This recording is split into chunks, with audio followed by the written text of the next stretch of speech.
Champions ಟ್ರೋಫಿಗೆ ನಾವು ready.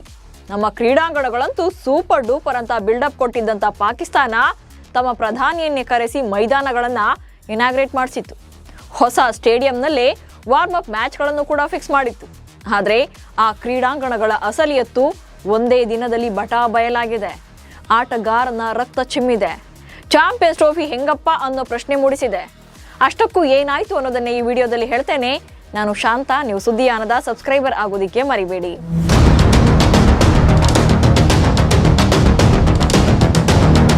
2025ರ champions trophy ಪಾಕಿಸ್ತಾನದಲ್ಲಿ ಆಯೋಜನೆಗೊಂಡಾಗಲಿಂದ ಕೂಡ ವಿವಾದಗಳು ಬೆನ್ನೇರಿದ್ದಾವೆ. ಯಾಕಂದ್ರೆ ಪಾಕಿಸ್ತಾನದಲ್ಲಿ ಐಸಿಸಿ ಟೂರ್ನಿಗಳನ್ನು ಕಾಣದೆ ದಶಕಗಳೇ ಕಳೆದಿದ್ವು. ಆರ್ಥಿಕ ಪರಿಸ್ಥಿತಿ ಅಧೋಗತಿಯಲ್ಲಿತ್ತು. ಕ್ರೀಡಾಂಗಣಗಳು ಹಾಳು ಕೊಂಪೆ ಅಂತಾಗಿದ್ವು. ಇಷ್ಟಾದ್ರೂ ಕೂಡ ಜಂಬ ಬಿಡದ ಪಿಸಿಬಿ ನಾವೇ ಟೂರ್ನಿಯನ್ನು ಆಯೋಜನೆ ಮಾಡ್ತೀವಿ ಅಂತ ಒಪ್ಕೊಂಡಿತ್ತು.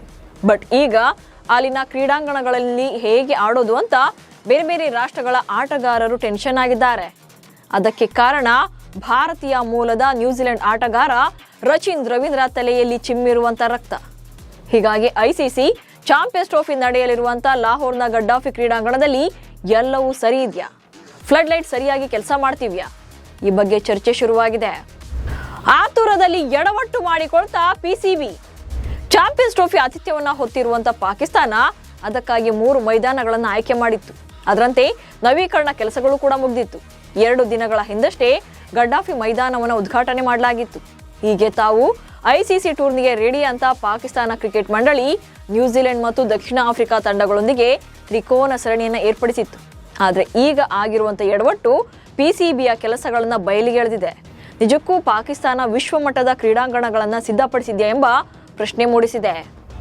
ಫೀಲ್ಡಿಂಗ್ ವೇಳೆ ಚೆಂಡು ರಚಿನ್ ಮುಖಕ್ಕೆ ಬಡಿದು ಚಿಮ್ಮಿದ ರಕ್ತ. ಪಾಕಿಸ್ತಾನ ಮತ್ತು ನ್ಯೂಜಿಲೆಂಡ್ ನಡುವೆ ಮೊದಲ ಏಕದಿನ ಪಂದ್ಯವನ್ನ ಲಾಹೋರ್ನ ಗಡ್ಡಾಫಿ ಸ್ಟೇಡಿಯಂನಲ್ಲಿ ಆಯೋಜನೆ ಮಾಡಲಾಗಿತ್ತು. ಮೊದಲು ಬ್ಯಾಟ್ ಮಾಡಿದಂಥ ಕಿವೀಸ್ ಪಡೆ 330 ರನ್ಗಳನ್ನು ಕಲೆ ಹಾಕಿದ್ರೆ ಈ ಗುರಿಯನ್ನು ಬೆನ್ನಟ್ಟಿದಂಥ ಪಾಕಿಸ್ತಾನ ಕೇವಲ 252 ರನ್ಗಳಿಗೆ ಆಲ್ಔಟ್ ಆಯಿತು. ಆದರೆ ಇದೇ ಪಂದ್ಯದಲ್ಲಿ ನ್ಯೂಜಿಲೆಂಡ್ ಆಲ್ರೌಂಡರ್ ರಚಿನ್ ರವೀಂದ್ರ ಗಂಭೀರವಾಗಿ ಗಾಯಗೊಂಡಿದ್ದಾರೆ.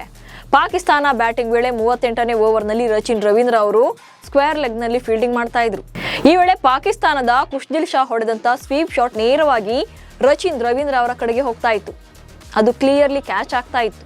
ಆದರೆ ಅಲ್ಲಿ ಆಗಿದ್ದೇ ಬೇರೆ. ಚೆಂಡು ನೇರವಾಗಿ ಹೋಗಿ ರಚಿನ್ ರವೀಂದ್ರ ಅವರ ಮುಖಕ್ಕೆ ಬಿದ್ದಿದೆ. ಅಂದ್ರೆ ರಚಿನ್ಗೆ ಚೆಂಡು ಬಂದಿದ್ದು ಗೊತ್ತಾಗಿದೆ ಬಿಟ್ರೆ ಹತ್ತಿರಕ್ಕೆ ಬಂದಾಗ ಅಂದಾಜಿಗೂ ಸಿಕ್ಕಿಲ್ಲ. ಸೀದಾ ಮುಖಕ್ಕೆ ಪಂಚ್ ಕೊಟ್ಟಿದೆ. ಪರಿಣಾಮ ರಚಿನ್ ಅಲ್ಲಿಯೇ ಕುಸಿದು ಬಿದ್ದಿದ್ದಾರೆ. ಏನಾಗ್ತಿದೆ ಅಂತ ಅವರಿಗೆ ಗೊತ್ತಾಗೋ ಅಷ್ಟಲ್ಲೇ ಮುಖದಿಂದ ರಕ್ತ ಸೋರ್ತಾ ಇತ್ತು. ಗ್ಯಾಲರಿಯಲ್ಲಿದ್ದ ಪ್ರೇಕ್ಷಕರು ಕೂಡ ಆಘಾತಗೊಂಡಿದ್ರು.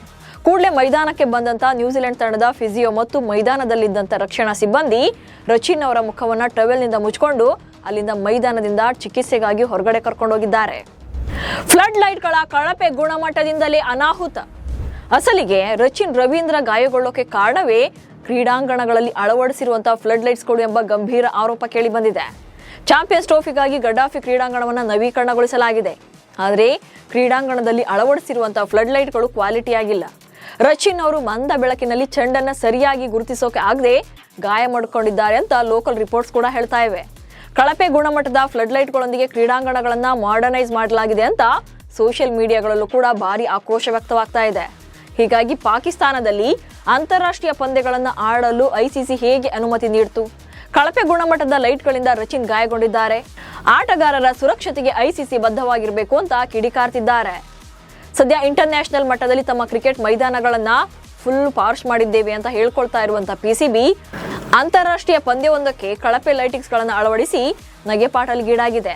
ಐಸಿಸಿ ಚಾಂಪಿಯನ್ಸ್ ಟ್ರೋಫಿ ಆರಂಭಕ್ಕೆ ಬೆರಳೆಣಿಕೆ ದಿನಗಳಷ್ಟೇ ಬಾಕಿ ಇವೆ. ಆದರೂ ಕೂಡ ಸರಿಯಾದ ಸ್ಟೇಡಿಯಂಗಳ ಸಿದ್ಧತೆ ನಡೆಯೋದಿರೋದಕ್ಕೆ ಅಭಿಮಾನಿಗಳು ಆಕ್ರೋಶಗೊಂಡಿದ್ದಾರೆ. ಐಸಿಸಿ ಚಾಂಪಿಯನ್ಸ್ ಟ್ರೋಫಿ ಟೂರ್ನಿಯು ಫೆಬ್ರವರಿ 19ರಿಂದ ಆರಂಭವಾಗ್ತಾ ಇದೆ. ಅಲ್ಲದೆ ಇಂಥ ಸ್ಟೇಡಿಯಂಗಳಲ್ಲೇ ಚಾಂಪಿಯನ್ಸ್ ಟ್ರೋಫಿ ನಡೆಸೋದು ಹೇಗೆ? ಹೀಗಾಗಿ ಬೇರೆ ಕಡೆ ಟೂರ್ನಿಯನ್ನು ಶಿಫ್ಟ್ ಮಾಡಿ ಅಂತ ಕೆಲವರು ಹೇಳ್ತಾನೂ ಇದ್ದಾರೆ. ಒಟ್ಟಿನಲ್ಲಿ ಏನೇ ಆದರೂ ಪಾಕಿಸ್ತಾನ ಬುದ್ಧಿ ಅಂತೂ ಕಲಿಯೋದೇ ಇಲ್ಲ. ಆದರೆ ಪಾಕ್ಗೆ ಹೋಗದೆ ಹೈಬ್ರಿಡ್ ಮಾದರಿಗೆ ಹಠ ಹಿಡಿದು ದುಬೈನಲ್ಲಿ ಪಂದ್ಯಗಳನ್ನು ಆಡ್ತಾ ಇರುವಂಥ ಭಾರತ ಮಾತ್ರ ಸೇಫ್ ಆಗಿದೆ ಅನ್ನೋದೇ ನೆಮ್ಮದಿಯ ವಿಚಾರ. ನಮಸ್ಕಾರ.